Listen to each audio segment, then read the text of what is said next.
As we know, the situation in Italy is not good. If earlier the doctors could treat each patient, now it's no longer possible. There aren't enough ventilators, etc.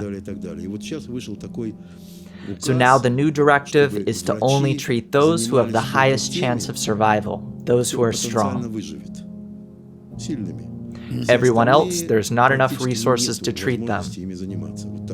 This is what it comes down to. Looking at it from the outside, it might appear as if it's wartime or some other kind of crisis, catastrophe. This is a realistic take on life. Very realistic indeed. It is. And how do you feel about this situation? It's absolutely fair.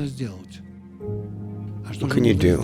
They could appeal to the whole world, help us. They could, but it wouldn't make a difference.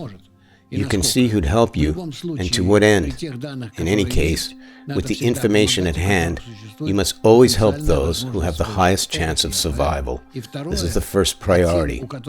Secondly, you must ease the pain of those who don't have this chance. This must be done.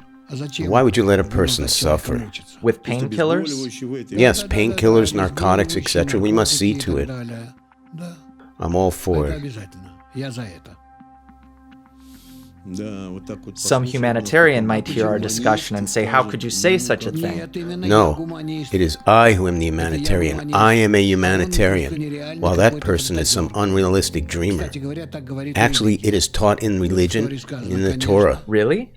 Of course. It is stated that you must always separate people. For example, the people of your city versus a different city. Your townfolk have to be closer to you.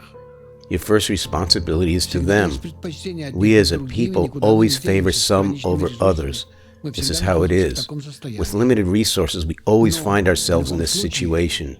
But in any case, you must have some opportunity to think of those you can't help, at least by easing their last moments in life. Those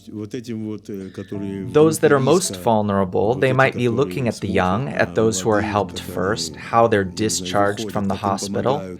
Even you and I are considered vulnerable. How should we feel about this? Should we scream, help us, or what? How can one accept what you're telling us now? That I'll be left to my own devices? Well, first of all, I've had this happen to me more than once, when the prospect of death seemed to be somewhat of a relief. This is the first thing. Secondly, I feel that we have to approach it realistically. But most importantly, of course, it is to ease the person's suffering.